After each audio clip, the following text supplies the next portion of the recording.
প্রিয় শিক্ষার্থী বন্ধুরা, আশা করি তোমরা সকলে ভালো আছো। আবারও একটি নতুন ভিডিওতে তোমাদের স্বাগত জানাই। ক্লাস 12-এর 4th সেমিস্টারের শিক্ষাবিজ্ঞান সাবজেক্টের প্রথম অধ্যায় হলো শিখন। এই শিখন অধ্যায়ে গুরুত্বপূর্ণ কিছু প্রশ্ন 2 নম্বরের, যেগুলি আমরা আলোচনা করব। যারা এখনও পর্যন্ত বই কিনে উঠতে পারোনি তাদের জন্য একে খুবই গুরুত্বপূর্ণ, তারা লিখে নিতে পারো। এবং যারা বই কিনেছো কিন্তু কিছু কিছু টপিক বা কিছু কিছু সংজ্ঞা বুঝতে পারছো না, তাদের ক্ষেত্রে বিস্তারিত আলোচনা করা হবে। সুতরাং ভিডিওটি খুবই গুরুত্বপূর্ণ হতে চলেছে, সবাই মনোযোগ সহকারে দেখো। শিক্ষাবিজ্ঞান সাবজেক্টের প্রথম অধ্যায় হলো শিখন, আর গুরুত্বপূর্ণ প্রশ্ন হলো শিখন কাকে বলে। তো শিখন কাকে বলে আমরা বিস্তারিত আলোচনা করব। যে অতীত অভিজ্ঞতা এবং প্রশিক্ষণের প্রভাবে আচরণের প্রক্রিয়া হলো শিখন। এখানে দুটি শব্দ খুবই গুরুত্বপূর্ণ, অতীত অভিজ্ঞতা এবং আচরণের পরিবর্তন, এবং মাঝখানে একটি শব্দ রয়েছে প্রশিক্ষণ। অর্থাৎ শিখন কাকে বলা হবে? অতীতের অভিজ্ঞতা দরকার। যদি উদাহরণ হিসেবে বলা হয় যে বর্ণ পরিচয় শেখার আগে আমাদেরকে কি শিখতে হবে, অতীত অভিজ্ঞতা কি দরকার, এখানে উত্তর হবে ভাষা। এবং যদি বলা হয় আমাদের কোনো বাংলা রিডিং পড়তে বলা হয়, তাহলে অতীত অভিজ্ঞতা কি দরকার, আমাদের বর্ণ পরিচয় দরকার। এটা কিসের মাধ্যমে হয়? প্রশিক্ষণের মাধ্যমে হয়, অর্থাৎ আমাদের শিখতে হয়, কেউ আমাদেরকে শিখিয়ে দেয়, এটাই হচ্ছে প্রশিক্ষণ। তারপরে কি হয়? আচরণের পরিবর্তন। তো আচরণের পরিবর্তন কিভাবে এখানে হচ্ছে? তুমি যখন বর্ণ পরিচয় শেখোনি, তখন তোমাকে বাংলা রিডিং পড়তে বললে তখন তুমি পড়তে পারতে না, অর্থাৎ পড়তে সমস্যা হতো। যখন তুমি বর্ণ পরিচয় উচ্চারণ শিখে গেলে তখন তুমি সেই বিষয়টিকে বা সেই বাংলা পড়াটাকে রিডিং পড়তে পারছো, অর্থাৎ আগের যে আচরণ ছিল, যে বেঁধে বেঁধে পড়া বা না পড়তে পারা, সেটা পরিবর্তিত হলো সেই আচরণটি। তো এটা হচ্ছে শিখন। শিখনের দুটি বৈশিষ্ট্য। শিখনের দুটি বৈশিষ্ট্য কী? প্রথম বৈশিষ্ট্য হচ্ছে শিখন হলো একটি ক্রমবিকাশমান প্রক্রিয়া। শিখনের ফলে যে অভিজ্ঞতা সঞ্চয় হয় তা ব্যক্তিকে ক্রমশ কী করে? সমৃদ্ধ করে তোলে। অর্থাৎ শিখন ক্রমবিকাশমান, অর্থাৎ কখনো অবনতি হবে না, বিকাশ হবে। অর্থাৎ তুমি রিডিং পড়া শিখে গেলে আর অন্যদিকে তুমি বর্ণ পরিচয় ভুলে গেলে, এমনটা কখনো হয় না। শিখন সবসময় উন্নতির দিকে যায়, অবনতির দিকে যায় না। তাহলে শিখনের ফলে যে অভিজ্ঞতা সঞ্চয় হয় ব্যক্তিকে কী করে? ক্রমশ সমৃদ্ধ করে তোলে। যত অভিজ্ঞতা বাড়বে ব্যক্তি তত সমৃদ্ধ হবে। 2 নম্বর বৈশিষ্ট্য হলো শিখন অনুশীলন সাপেক্ষ প্রক্রিয়া। তাহলে অনুশীলন ছাড়া আচরণের পরিবর্তনকে শিখন বলা হয় না। তো আমরা যা কিছু শিখব সেটা আমাদের অনুশীলন, অর্থাৎ প্র্যাকটিস করতে হবে, চর্চা করতে হবে। অনুশীলন ছাড়া আচরণের পরিবর্তন কীরকম? যেমন কেউ মাদক বস্তু গ্রহণ করার ফলে একটা ভিন্ন আচরণ করে, তার আচরণের স্বাভাবিক আচরণের পরিবর্তন হয়, সেই আচরণকে আমরা কখনো শিখন বলতে পারি না। তারপরে আমরা চলে যাব শিখনের স্তর। এটি গুরুত্বপূর্ণ একটি প্রশ্ন। বিগত কয়েক বছর ধরে এখান থেকে কোনো না কোনোভাবে ঘুরিয়ে ফিরে প্রশ্ন হচ্ছে। তো শিখনের প্রথম অভিজ্ঞতা কি? শিখনের প্রথম অভিজ্ঞতা হচ্ছে অভিজ্ঞতা অর্জন। তো প্রথম স্তর। দ্বিতীয় স্তর হচ্ছে সংরক্ষণ। তৃতীয় স্তর হচ্ছে পুনরুত্থাপন। তো অভিজ্ঞতা, আমরা যখন কিছু শিখন বা শিখি তা প্রথমে আমাদেরকে অভিজ্ঞতা অর্জন করতে হয়, তারপর কী করতে হয়? স্মৃতিতে সেগুলোকে সংরক্ষণ করতে হয়, এবং পুনরুত্থাপন মানে প্রয়োজনে আমরা সেগুলিকে স্মরণ করি বা সেগুলোকে কাজে লাগাই। অর্থাৎ আমরা শিখলাম, কিন্তু যখন আমাদের দরকার তখন যদি আমরা মনে করতে না পারি, তাহলে শিখনের এই স্তরগুলি সম্পূর্ণ হয় না। সংরক্ষণ কি স্মৃতিতে যদি আমরা ধারণ না করতে পারি কোনো বিষয় শেখার পর, সেগুলি শিখন আর কি সম্পূর্ণ হয় না। আবার এই পুনরুত্থাপন প্রক্রিয়াকে দুটি ভাগে ভাগ করে, মানে আমাদের পুনরুত্থাপন দুভাবে হয়।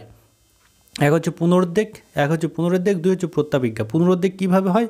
যখন কোনো বিষয়বস্তু আমাদের সামনে দেওয়া নেই, আমরা সেটাকে মনে করছি, আমাদের স্মৃতিতে আছে, সেগুলিকে আমরা অবিকল আমরা মনে করছি, সেটা হচ্ছে পুনরুদ্বেগ। আর প্রত্যাবিজ্ঞার কথার অর্থ হচ্ছে চিনে নেওয়া। অনেকগুলি বিষয়বস্তুর মধ্যে পরিচিত বিষয়বস্তুকে চিনে নেওয়াকে প্রত্যাবিজ্ঞা বলে। যেমন তোমরা 3rd সেমিস্টারে তোমরা বই পড়ে গেছো এবং পরীক্ষায় প্রশ্ন এসছে এবং 4টে অপশান এসছে, সেই 4টে অপশানের মধ্যে তোমরা একটাকে চিনে নিলে বা তোমাদের পরিচিত উত্তরটাকে তোমরা বেছে নিলে, এটাই হচ্ছে প্রত্যাবিজ্ঞা। আর এরপরে যখন তোমরা 4th সেমিস্টার পরীক্ষা দেবে সেটাকে বলা হবে পুনরুদ্বেগ। 4 নম্বর দাগে আরও একটি গুরুত্বপূর্ণ প্রশ্ন হলো পরিণমন কাকে বলে। তো পরিণামের সংজ্ঞাতে কী বলা হয়েছে? পরিণমন হলো একটি জৈবিক প্রক্রিয়া যা প্রাণীর স্বাভাবিক জন্মগত সম্ভাবনাগুলি স্বতঃস্ফূর্ত বিকাশের মাধ্যমে ব্যক্তি কোনো আচরণ সম্পাদনে উপযুক্ত হয়। তো আমরা কোন কোন শব্দগুলো দেখব? একে জৈবিক প্রক্রিয়া, একে স্বাভাবিক জন্মগত সম্ভাবনা এবং স্বতঃস্ফূর্ত আচরণ সম্পাদনে উপযুক্ত হয়। তার মানে পরিণমন এমন একটি প্রক্রিয়া যা প্রাণীর দেহের মধ্যে ঘটে থাকে। এই সম্ভাবনাগুলি জন্মগত, অর্থাৎ আমরা বংশগতভাবে পূর্বপুরুষদের কাছ থেকে পেয়ে থাকি। তা এগুলি স্বতঃস্ফূর্ত, মানে এগুলির বিকাশের জন্য বা এগুলি হওয়ার জন্য আমাদের কোনো চেষ্টা করতে হয় না, অনুশীলন করতে হয় না। তাহলে এই বিকাশের মাধ্যমে কি হয়? ব্যক্তি কোনো আচরণ সম্পাদনে উপযুক্ত হয়। যেমন উদাহরণ হিসেবে যদি বলি, একজন 2 বছরের বাচ্চাকে যদি তুমি সাইকেল চালানো শেখাতে যাও, তাহলে সে শিখতে পারবে না, কারণ সে সাইকেল চালানোর জন্য উপযুক্ত নয়। তার উপযুক্ত শারীরিক বৃদ্ধি বা পেশির দক্ষতা সেভাবে তখনই হয়নি।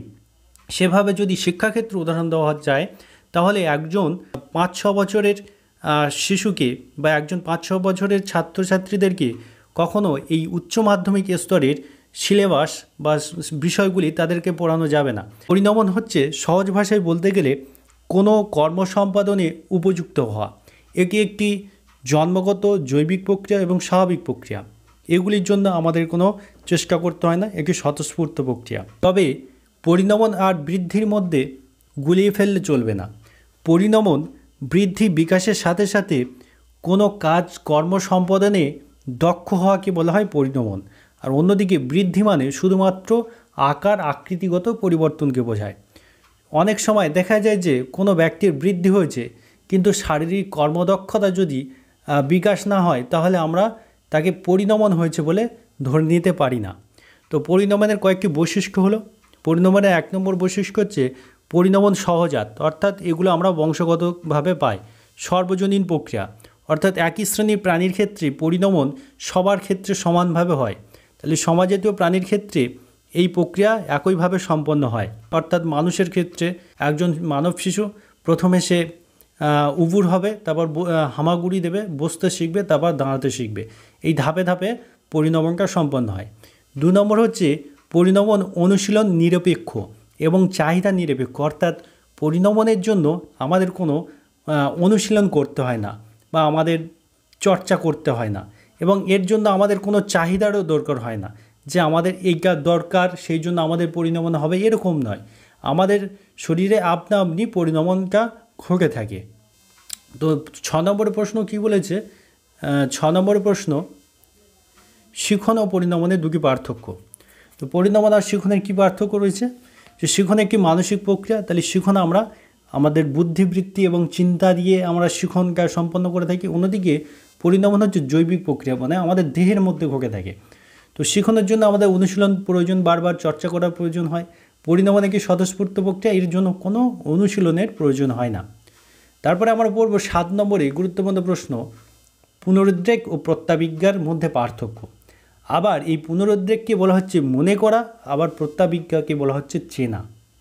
তো এর সাথে তোমরা পরিচিত আছো। পুনরুদ্রেক মানে তোমাদের সামনে কোনো বস্তু দেওয়া থাকবে না, সেটাকে তোমরা পূর্বের শেখা বিষয়বস্তুকে তোমরা স্মরণ করবে। অন্যদিকে প্রত্যাবিজ্ঞা কি? সেটাকে তোমরা চিনে নেবে অনেকগুলো বিষয়বস্তুর মধ্যে।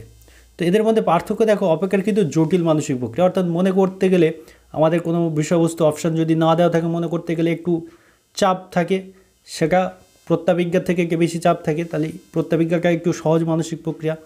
অন্যদিকে এখানে বস্তু দেওয়া থাকে না, স্মরণ করতে হয়। যেমন তোমাদের 4th সেমিস্টারে কোনো অপশান দেওয়া থাকবে না, তোমাদের লিখতে হবে সেগুলো মনে করে। আর 3rd সেমিস্টারে কী করেছে, তোমাদের 4টে অপশান দেওয়া ছিল, সেখান থেকে একটিকে চিনে নিয়েছো। তো এখানে বস্তু কি দেওয়া থাকে তাকে চিনে নিতে হয়। তারপরে যাব আমরা 8 নম্বরের প্রেষণা কাকে বলে। তো প্রেষণা হলো সেই আচরণ বা ক্রিয়া যা কোনো অভাববোধ থেকে সৃষ্টি হয় এবং ওই অভাব দূর করার উদ্দেশ্যে প্রাণী তাড়না দ্বারা নিয়ন্ত্রিত এবং পরিচালিত হয়। তাহলে প্রেষণা এমন একটি আচরণ একটা অভাববোধ থেকে সৃষ্টি হয়। যেমন কারোর জলের অভাব সৃষ্টি হলো শরীরে যখন জলের অভাব সৃষ্টি হয় তখন কি হয়, তার শরীরে একটা তাড়নার সৃষ্টি হয়। ওই অভাব দূর করার উদ্দেশ্যে প্রাণী কী করে, তাড়না দ্বারা নিয়ন্ত্রিত ও পরিচালিত হয়ে লক্ষ্যবস্তুকে হাসিল করতে যায়। ঠিক আছে, যেমন আমরা তৃষ্ণা পেলে আমরা জল খাওয়ার উদ্দেশ্যে জলের দিকে যাই, এটাই হচ্ছে প্রেষণা। এবার প্রেষণা চক্র কাকে বলে? 9 নম্বর প্রশ্ন হচ্ছে প্রেষণা চক্র কী? প্রেষণার ফলে প্রাণীর মধ্যে যে চাহিদার সৃষ্টি হয়, সেই চাহিদার ফলে তাড়না দ্বারা প্রাণী নিয়ন্ত্রিত হয়ে যান্ত্রিক আচরণের মাধ্যমে লক্ষ্যবস্তু অর্জন করে। তাহলে প্রেষণার কয়েকটি চক্র আছে। প্রথমে আমাদের প্রেষণার কী সৃষ্টি হবে? প্রথমে হচ্ছে অভাববোধ বা চাহিদার সৃষ্টি হবে। তারপরে তার শরীরে কী হবে? তাড়নার সৃষ্টি হবে, শারীরিক বা মানসিকভাবে তাড়নার সৃষ্টি হয়। সেই তাড়না কী করে?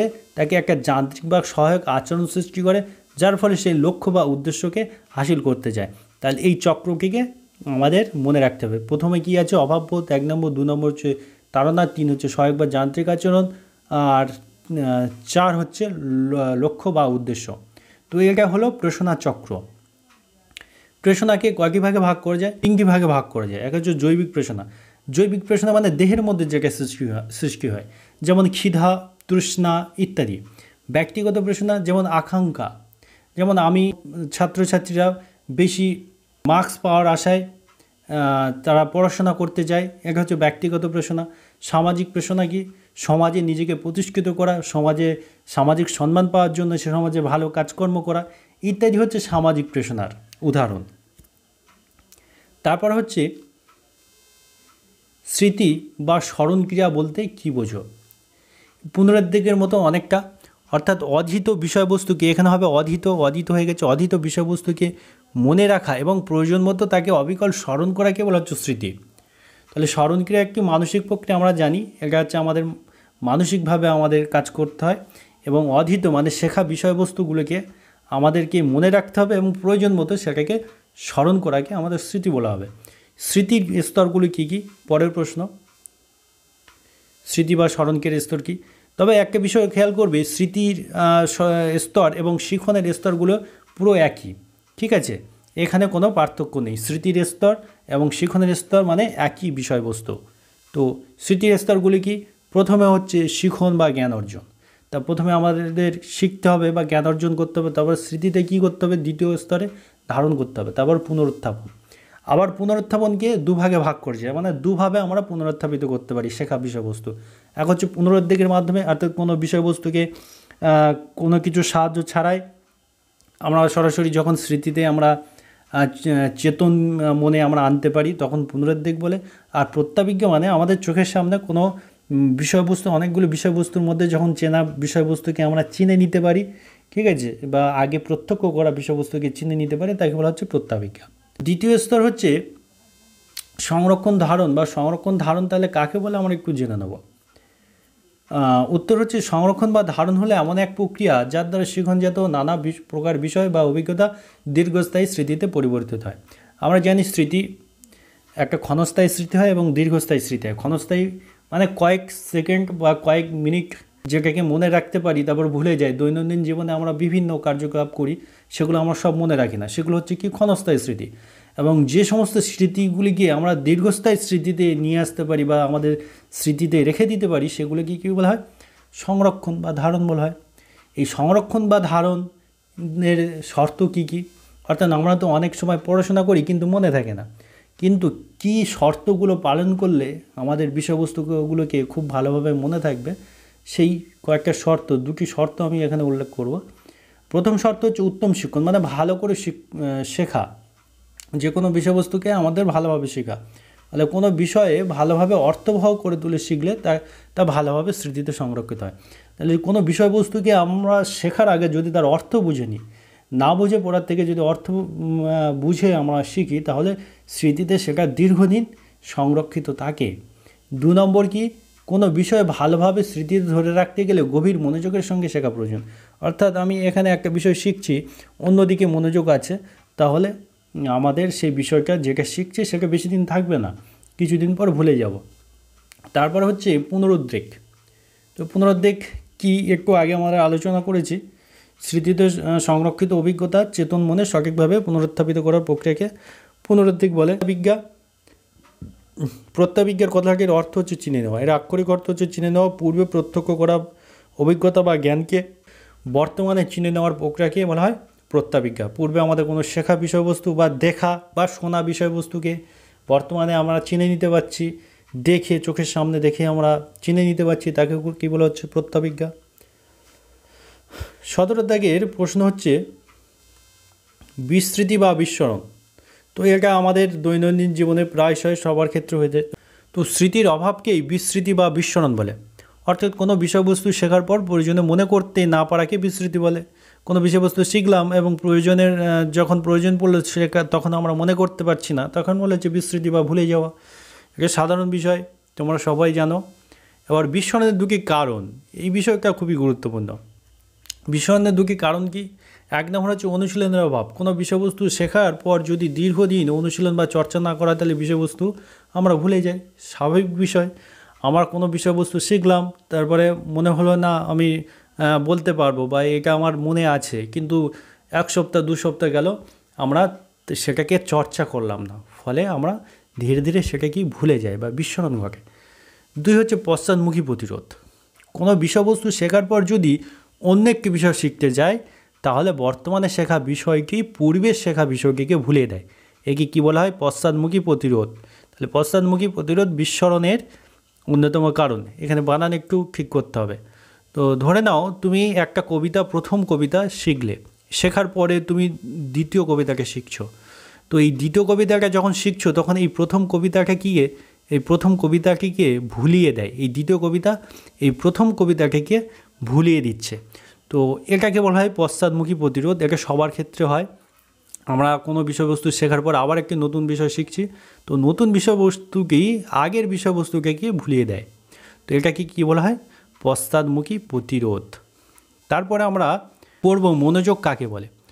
তো মনোযোগ হচ্ছে এমন একটা মানসিক প্রক্রিয়া যা ব্যক্তিকে পারস্পরিক একাধিক উদ্দীপকের মধ্যে থেকে একবার সীমিত কয়েকটি উদ্দীপক সম্পর্কে নির্দিষ্টভাবে সচেতন করে। উদ্দীপক মানে বাইরের যে কোনো বস্তু আমাদেরকে উত্তেজিত করে, সেগুলো হচ্ছে উদ্দীপক। এমনটা হতে পারে যে তুমি বই পড়ছো, তোমার পাশে কেউ মোবাইলে গেম খেলছে, কেউ গান শুনছে, কেউ খেলা করছে। এই এতগুলো বিষয়বস্তু বা উদ্দীপকের মধ্যে তুমি শুধুমাত্র বইয়ের প্রতি মনোযোগ দিচ্ছ বা বইয়ের প্রতি সচেতন হচ্ছ, এটাই হচ্ছে মনোযোগ। মানে অনেকগুলো বিষয়বস্তু আছে, তুমি সেগুলোকে বাদ দিয়ে তোমার একটি নির্দিষ্ট বা সীমিত বিষয়বস্তুর মধ্যে সচেতন হচ্ছ বা সেই বিষয়টির ওপর সক্রিয় হচ্ছ মানসিকভাবে, সেটাই হচ্ছে মনোযোগ। তো মনোযোগকে দুটি ভাগে ভাগ করা যায়। 2 রকমের মনোযোগ দেখা যায়।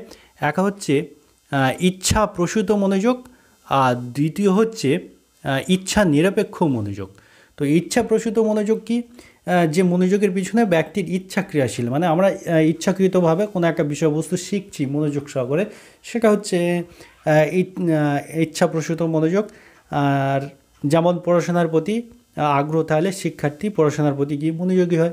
ইচ্ছা নিরপেক্ষ বলছে উদ্দীপক বা পরিস্থিতির বৈশিষ্ট্য, মানে বাইরের কোনো উদ্দীপক, বাইরের কোনো বৈশিষ্ট্য, এমন কোনো বস্তুর বৈশিষ্ট্য আছে যা আমাদের মনোযোগকে জোর করে আকর্ষণ করে। আমাদের ইচ্ছা অনিচ্ছা সেখানে কি মূল্যহীন, মানে ইচ্ছা অনিচ্ছা থাকুক আর না থাকুক আমাদের জোর করে মনোযোগটাকে আকর্ষণ করে, তাকে বলা হচ্ছে কি ইচ্ছা নিরপেক্ষ মনোযোগ। তুমি বই পড়ছো, হঠাৎ বাইরে মাইকে কোনো বক্তৃতা হচ্ছে, তখন কি হয়? আমাদের মনোযোগটা বাইরের দিকে চলে যায়, সেই মাইকের দিকে। হঠাৎ যে বই পড়তে পড়তে বাইরে কোনো জায়গায় জোরে কোনো শব্দ হলো, আমাদের হঠাৎ সেদিকে মনোযোগ চলে যায়। আমরা ইচ্ছাকৃতভাবে দিই না, আমাদের আপনা আপনি এটা হয়ে যায়। তো আজকে ছিল এই পর্যন্ত 22টা গুরুত্বপূর্ণ প্রশ্ন। পরবর্তীকালে আরও গুরুত্বপূর্ণ প্রশ্ন দেওয়া হবে এবং কিছু বড় প্রশ্ন অধ্যায় থেকে যেগুলো পরীক্ষা আসতে পারে সেগুলো দেওয়া হবে। কি অবশ্যই লাইক করবে, শেয়ার করবে এবং যদি এরকম আরও ভিডিও দেখতে চাও তবে অবশ্যই কমেন্ট করে জানাবে।